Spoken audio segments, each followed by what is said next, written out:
Success isn't just about what you achieve. It's about living a life that reflects your values and priorities. Welcome to Engineer Your Success, the podcast that helps you lead with intention and live fulfilled.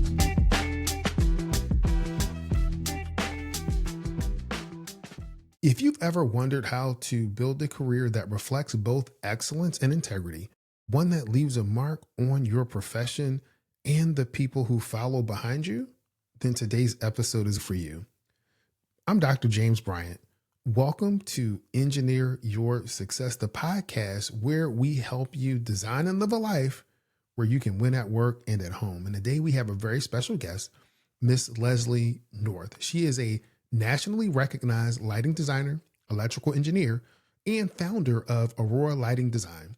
Throughout her career, she's led projects ranging from hospitals and performing arts centers to global landmarks, all while mentoring the next generation of engineers and architects. In today's conversation, Leslie and I are going to talk about what it means to build reputation through excellence, how to mentor with purpose, and how to value yourself and your work. Leslie, welcome to the show. Thank you so much, James. I would really love to hear a little bit more about your background and how you got into architectural lighting and ultimately in founding Aurora Lighting Design. That's always a good question. If you ever run into a lighting designer, architectural lighting designer, ask them how they got there because everybody's story is unique. It's not a well-known profession, and most of us have fallen into it through circumstance. In my case, I always figured I was going to be an engineer or I was going to be something technically. I had a strong interest in drafting and architecture as well as theater in high school. And architectural lighting actually melds those. I went into school for architecture and immediately realized that side of the business, although it interested me, was not where my heart lay. And I transferred over into architectural engineering, which had a lighting and electrical specialty. And I found my home. Most lighting designers you'll find are people who are almost equally left brain, right brained. And there's not a lot of professions that use all of our brain. We tend to pigeonhole ourselves into the artistic side or the logical side. But lighting design allows us to use all of them. The good lighting designer is technically robust, but is working in a medium that has artistic expression and massively impacts mood of occupants. Okay. And so you got into this, you explored architecture, and you found the part of that resonated with you. Can you talk about the different roles that you've played or jobs that you've had and your path to starting your own company? My first job was with Smith Henchman and Girls in Detroit, the oldest continuing architectural and engineering firm in the country. You probably heard of them as part of Smith Group. That was a really wonderful place to start. But when I went there coming out of school, I was going to be a lifer. I went into that job thinking, I'm going to do my best work. I'm going to be here forever. And I know that mentality doesn't happen for anybody anymore. We all assume that we're temporary. But at that time, I was really, that was going to be my investment. And a dear friend of mine who had been hired the year prior had told me outright, he says, I'm here for 4 years and I'm going to work for another medium-sized firm for 4 years. And I'm going to be at a small firm for 4 years. And then I'm going to start my own.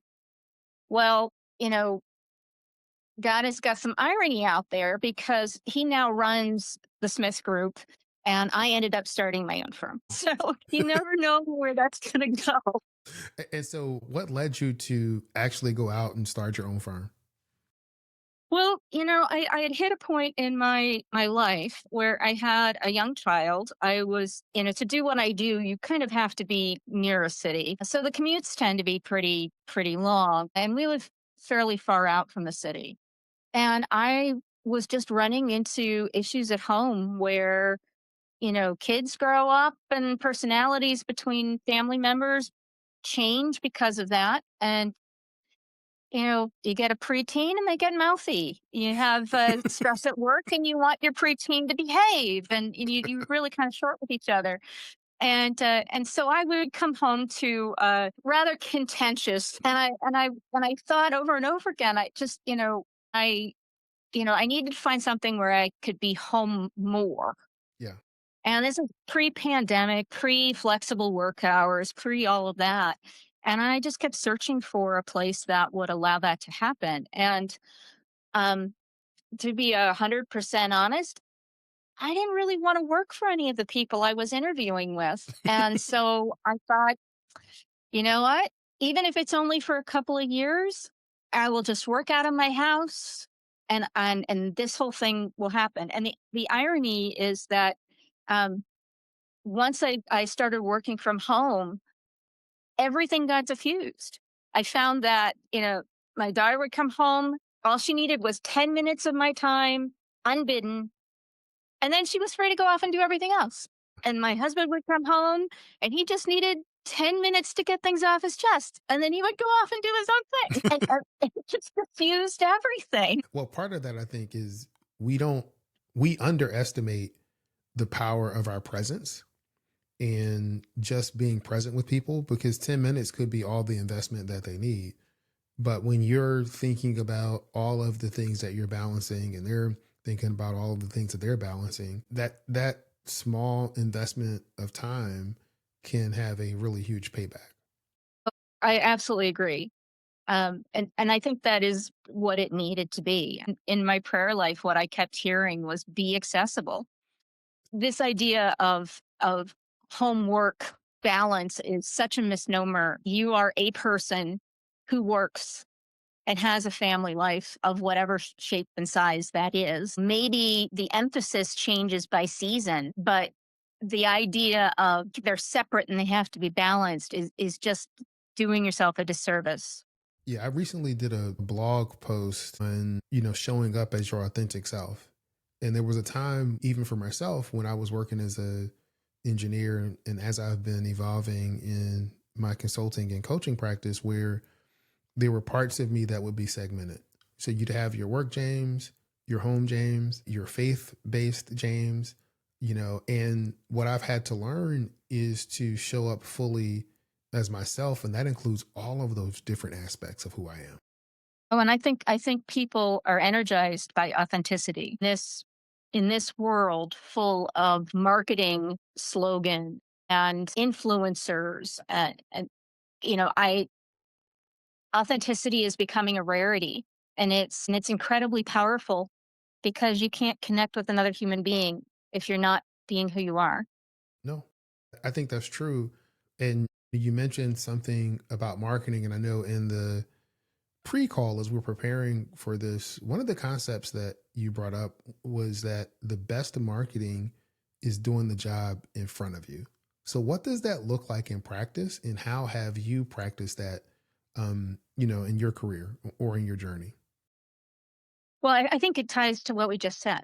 It's showing up as your best, most authentic self. So you try to do your best work for every job in front of you. It's being fully present and proactive on behalf of what is best for, in our case, an architectural environment, what's best for occupants or the owner and your client somewhere there.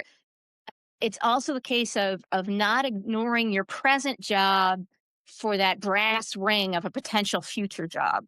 If you're always paying attention to what you think the future might be or what could be out there, and you ignore what's in front of you, you're never going to get to the potential. People hire those people who make them look good the last time around. Mm. So, and repeat clients are gold. I mean, you get a good repeat client and they trust you. You're working toward being a trusted advisor. You get to the point where you don't even have to compete on the next job. They Yeah. just come to you and say, what would it take to do this? And then if they're out of range on the dollars, then you just change your scope accordingly. But you have created enough trust to have that conversation. No, I think that's great.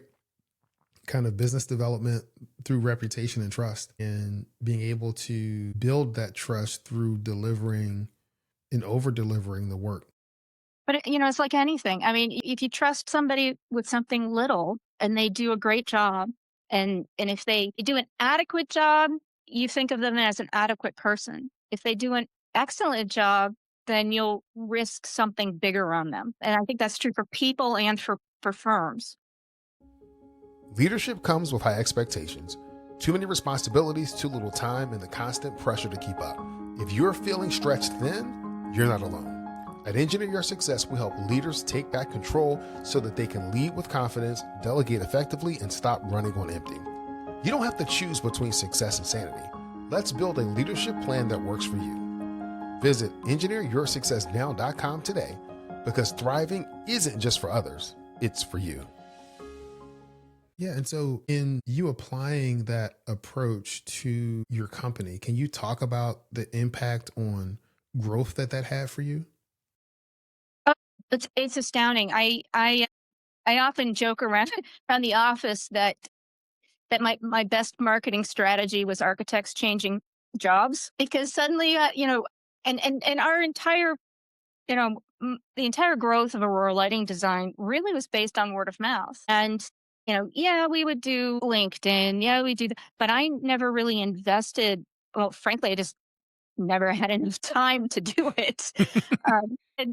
But it would be, somebody who worked with me when I was at an architecture firm, or somebody who's good friends of somebody who worked with you at that firm, or that, like, even 2 weeks ago, I had somebody who called me.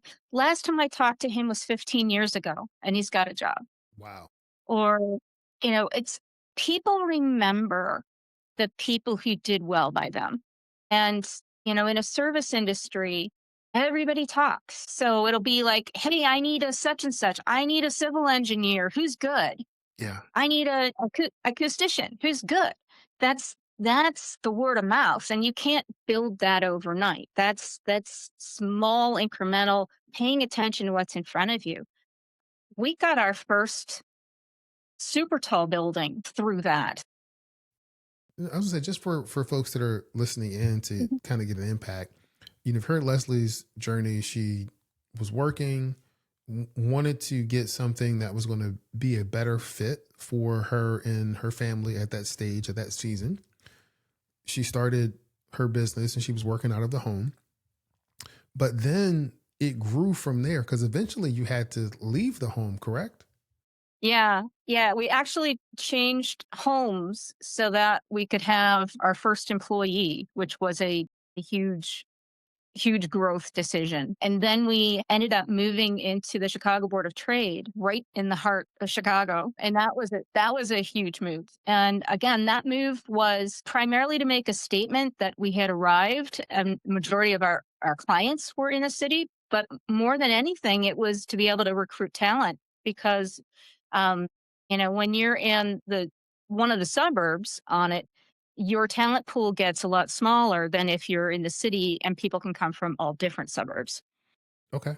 No, that makes sense. That makes total sense, actually.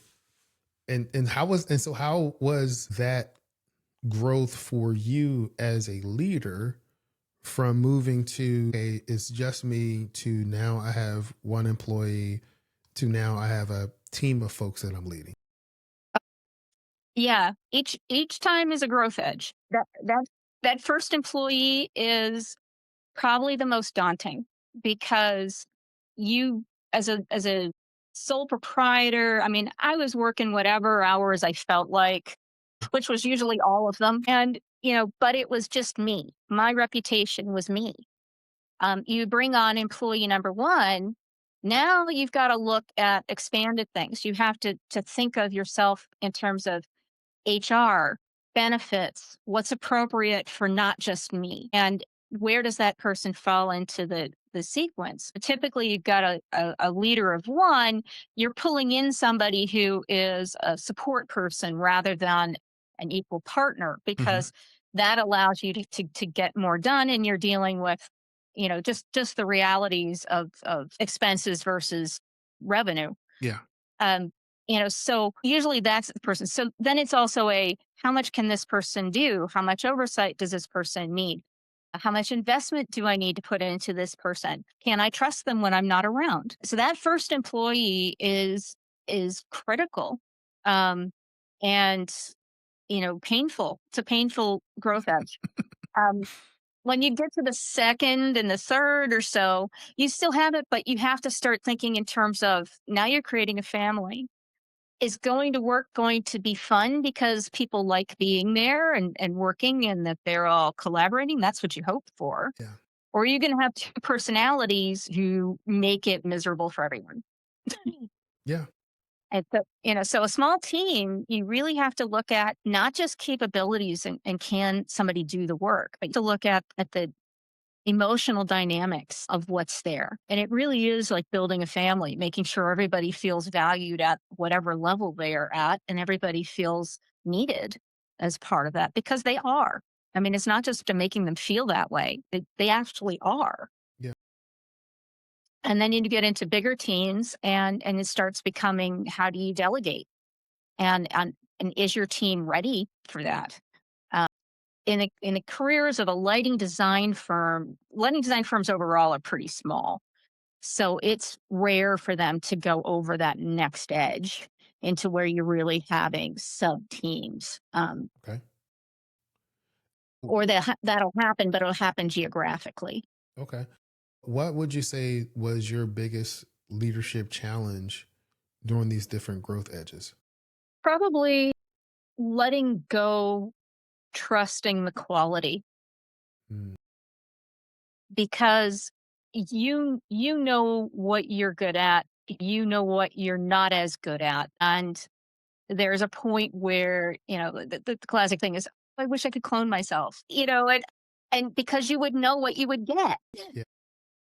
But it's that next wave of, is that person ready? Can I let this go and be okay with the result? Because if you're an entrepreneur, you're pretty much a perfectionist. Yeah. No. No. That's true. That's true. And so as you have, grow the work family, what role did mentoring play in your career development and shaping their career development and just your general approach to leadership?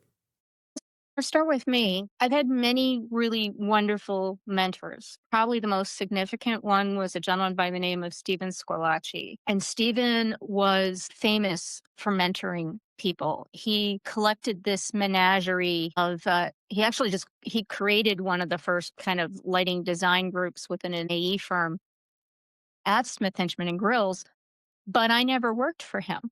He left before I got there, but he kind of snatched me up in the local professional society and just took an interest in me. And my first IES conference with, say, Illuminating Engineering Society, at my first IES conference, I literally just stood next to him and it's like the world came to him. My job was just to be a sponge and on his elbow, and the amount of doors that opened from just being on his elbow and being a quiet sponge was amazing. You know, he, he had been uh, I think he's one of the few people who's gotten like every award the society offers. He was a society president. He was, in that, but he was very much about robustness of intellectual curiosity, and excellence and trying to strive things forward. So he pushed hard for me to be involved in the society, and that met a whole bunch of internationally excellent people in diverse fields that then colored what I became interested in and what I knew about in that front edge. In terms of my turning that around, when I started out new, I had people who didn't know lighting design because, like I said earlier, everybody's got a story. They kind of fall into it. So my first several employees, in fact, most of my employees, I was teaching them lighting design from scratch. Now they might have an architecture degree, they might have an interior design degree, et cetera. And you would see the ones who would catch fire and the ones who didn't usually left in about a year. Okay. But that became kind of, that was my business development. That was how I got people, trained in doing stuff, because when you're that small, you don't have a robust fund for going out and hiring. So I kind of developed them up myself. And I'm really proud to say that many of the people I've developed are running their own groups now. That's awesome. um, Were there particular qualities or traits that you looked for in the folks that you were hiring, particularly because the whole approach is you're developing them up. I think the one thing I was looking for is, are they teachable? Do they have a desire and investment to learn on their own? Because otherwise it's not an investment. It's a stopgap measure. If you invest in people who are teachable, trainable, and want to learn and have that fire in their belly to be better, then they will take whatever you pour into them and grow it exponentially. And truthfully, that is a beautiful thing to behold. You watch somebody who didn't have anything, who reaches out there and takes that next challenge. It's like watching your kid graduate. Yeah. Yeah. One of the things that we've talked about in the past was kind of professionals that undervalue themselves, um, or those that overestimate their worth. Can you talk a little bit about that? Yeah, I think that right sizing your expectation, understanding who you are in the marketplace does a lot for being able to value yourself and knowing where you and or your firm is positioned. But it starts with a self inventory. And if you really want to be excellent, then you have to put in the time and the energy to be curious, to answer those things, to go to continuing education things, and then apply them appropriately to what's in front of you. People undervalue themselves when they've hit that mark. And it's strange. I find that overall women tend to undervalue themselves. Not, it's not universal, but statistically, that's been my experience is that women overall tend to undervalue themselves.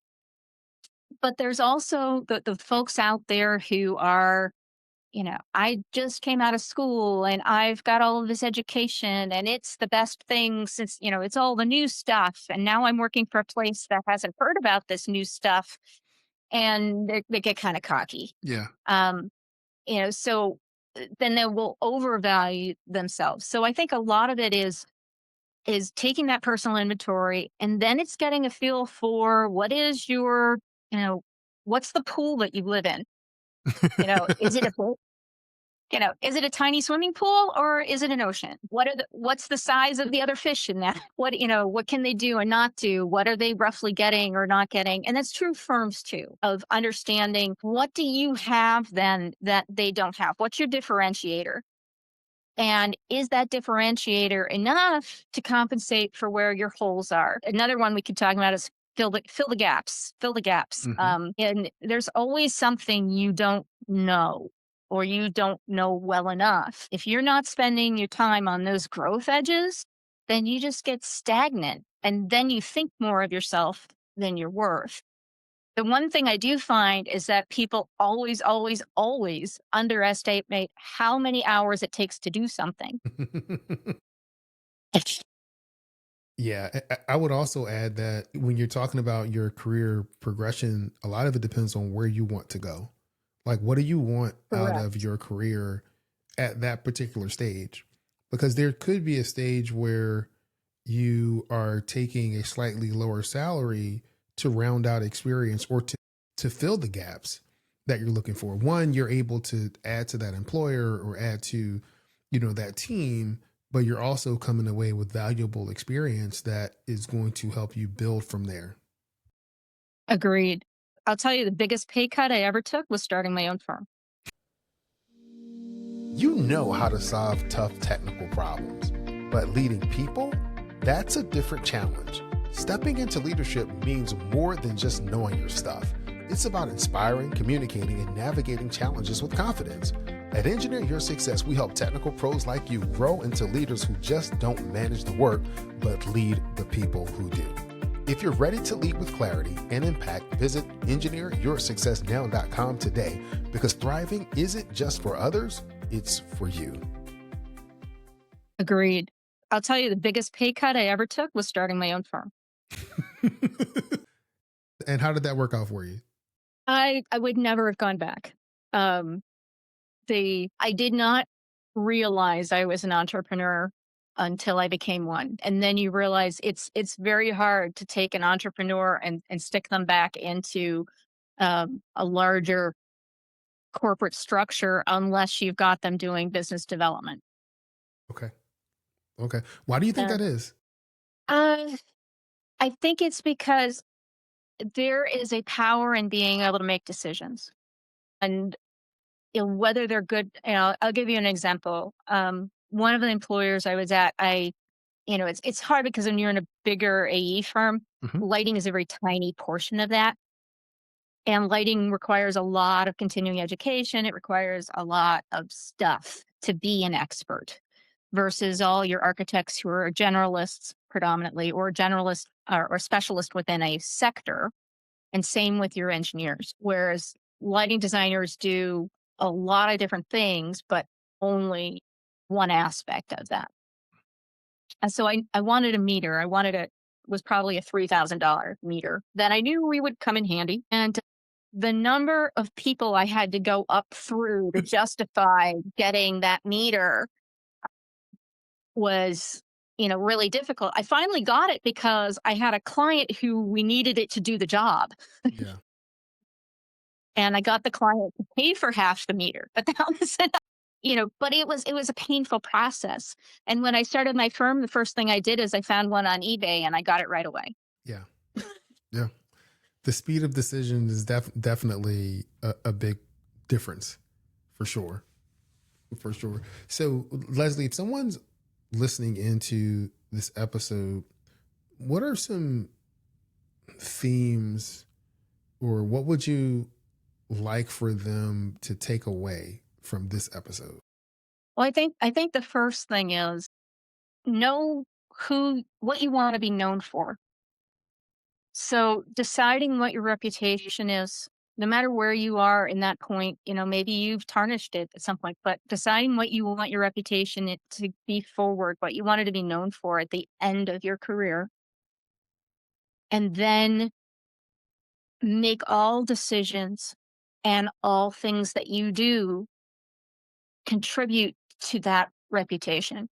So if, and that can be an aspect like a firm can say, we want to be fast and cheap. That's going to be your reputation. Or if you want to be we're the boutique firm and we only do these high end things, and there are consequences to those choices. But deciding what that reputation is early, I think is critical. And then being consistent to that and then being authentic. That aspiration has to be authentic to who you are and you have to bring your authentic self to that. Um, I think reputation is key, and a good reputation takes a very long time to build, and a bad reputation takes 1 minute. Yeah. No, I agree totally. So my next question is, for you, Leslie, what role has faith played in the development of your company and your career in leadership? It's everything, and it's only deepened with age. I think faith early on in my career was there, but a bit of a side character. Mhm. And I think I did a lot more complaining then than I should have. Yeah. Um, I have this theory that your first job is the job to convince you that the real world is different than at the education world.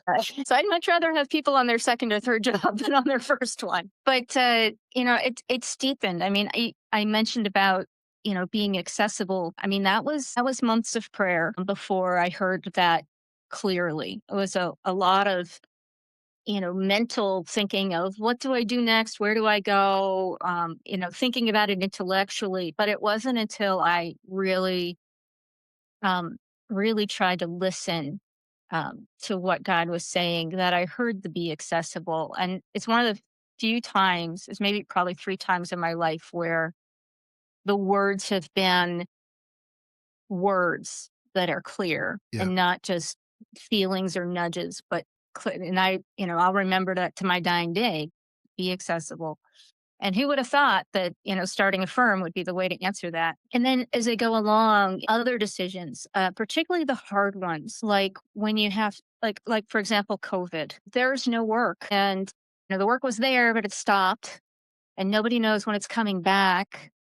And we looked at the team and I'm like, I can get rid of people. And so we had a sit down after I had prayed about it. And I just pulled the team together and I said, look, this is where we are. There's nothing coming in. I said, I can let some of you go, or we can all take a cut and go down to hourly, and we will continue with the healthcare and all the benefits that are there, except maybe funding extracurriculars. Hmm. So we reduced some of that, but we kept the core things that would keep people able to handle their families. And everybody on the team said, we'll go for the reduced hours. And then we worked our way back. Um, but that's built of trust over time of the team doing that. And, and my looking at the finances and saying, whatever happens, I'm making this commitment to keep everybody together, because we could have shut our doors. We could have done a lot of things, but I decided to take the financial hit personally to make sure that happened. And then we came out of it, and we came out of it in spades. And, we had probably some of our best years immediately after COVID. Wow. That's beautiful because it speaks of trust on so many different levels. The trust that you have in hearing from God in terms of the direction or what you should do in terms of God leading you through prayer, the trust that your team has in you and the company that you've been able to build in this family atmosphere and this culture of delivering excellence, to say that you're here for us and we're going to be here for you. Well, it goes both directions. Yeah. No, no, It really goes both directions. that's great. And so, for if there was one action step that you would recommend people to do, like it doesn't matter whatever the category you choose, what would it be? By category, you mean like level It of level thing? of career, it could be life, it could be home, work, whatever it is. Well, I think it would start off with be authentic and be willing to be vulnerable. And it's terrifying. I mean, you don't want to like go out and share your life story intimately with every stranger that's out there, or Mhm.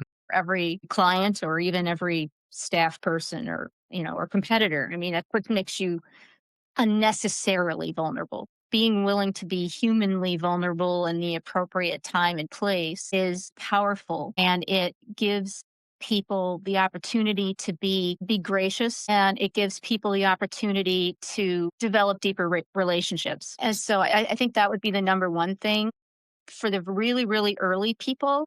I would say initiate relationships. Find someone in your industry whom you admire, and start asking them questions about your industry, like how they get into it, what do they love about it, what do they wish they knew when they were you in their career. And then the other one I would say for early people and even mid-sized people is be someone that someone more seasoned than you would find useful to make their life easier, because the relationship between a mentor and a mentee is the mentor is pouring all of this experience into the mentee, but the mentee has to be someone that the confidence of the mentor allows them to give them opportunities, trust them with opportunities. We talked about the hardest thing being, you know, giving away stuff that you're good at. If a younger person shows that they're somebody to be trusted with that, then the opportunities come to them. That's great. I think that's great advice. One of the things that we talk about a lot on this podcast is winning at work and at home. And the premise is that many times we approach this whole concept of work life balance, work life integration as work and home are competing. But, fundamentally, I think you had mentioned this earlier, it's not so much that they're competing, they're working together. So, what does winning at work and home mean to you right now at this stage in your career? Well, I would say in this season, and again, I think of it as seasons. I think it's more about encouraging and thanking the people in my life, making sure that good people hear that they're doing good things and good works, or the impact that they had on something, or something you admire about them. we live in a world that is perpetually telling us our shortfalls, and we're perpetually telling us our shortfalls. And so trying to speak into the positive side, I'm trying to do a lot more of that. The other one would be knowing better when to say no to opportunities to ensure that I'm actively present with everyone and everything that I choose to be involved with moving on.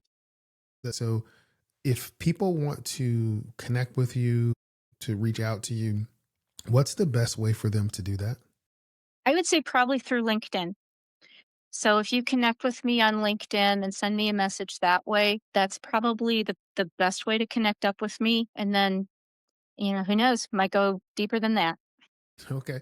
Well, what we'll do, we'll include a link to your LinkedIn profile in the show notes. Leslie, I want to thank you so much for taking the time to kind of have this conversation. We've reached the point in the interview where I like to change things around. And so you become the interviewer and I become the interviewee. What's one question that you have for me? What caused you to decide that you wanted to do podcasts? I would say for me, I was invited to do a weekly radio show as part of the International Business Growth Radio Network, which was an online kind of radio broadcasting program. And I did two shows around building businesses. And this is when I was still working full time as an engineer. And I started to enjoy the progress that I made just from being able to talk and to communicate. I've always been a good communicator, but when you're on the microphone all the time live, and then you go back and listen to the ums and the ahs and the breaths, and I listened to how horrible I was. No, seriously, it was horrible. But I Oh, I listened, I listened and I got better. And what I like to say is that in order for me to find my voice, I had to hear my voice. I had to listen. And when I took the time to listen and not judge, it allowed me to become a better communicator. It allowed me to be better behind the mic. And so thinking about what we talk about on the podcast, helping leaders design and live a life where they can win at work and at home, it's the whole concept of you don't have to choose between success in life and success at work. It's just success. And let's figure out what we need to do to help you achieve that success. And me wanting to get that message out, me growing as a better, communicator are the things that led me to move forward with launching Engineer Your Success, both the podcast and then a year later, the company. I wish you all the success on it. I totally appreciate the hearing yourself back. I had a interview training with one of my firms, and their training basically amounted to get up and give a speech and then sit down and watch the video. When you sit down and watch the video or you listen, you will pick up everything that you wish was different. And, for those of you that are listening, we want to encourage you, right? We want you to grow in your ability to communicate and your ability to get that job and your ability to speak into other people's lives, to be on the stage and give a presentation.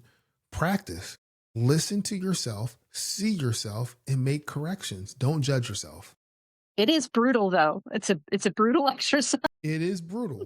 It is brutal, but it is also well worth it.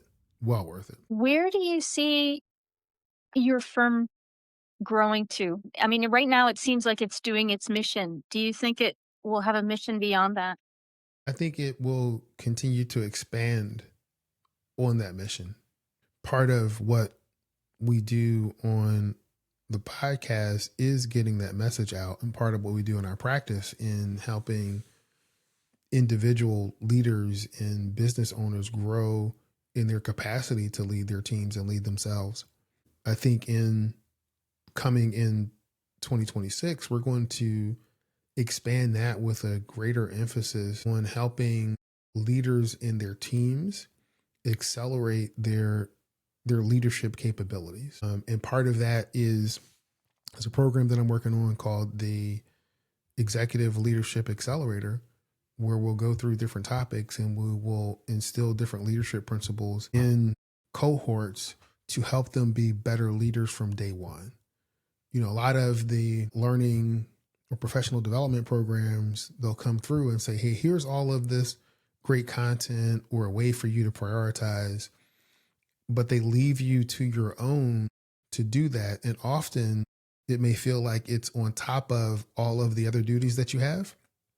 The program that we're designing, it's meant to allow you to use those leadership development principles in your day job from day one. And so that's kind of where I see the next expansion for us coming.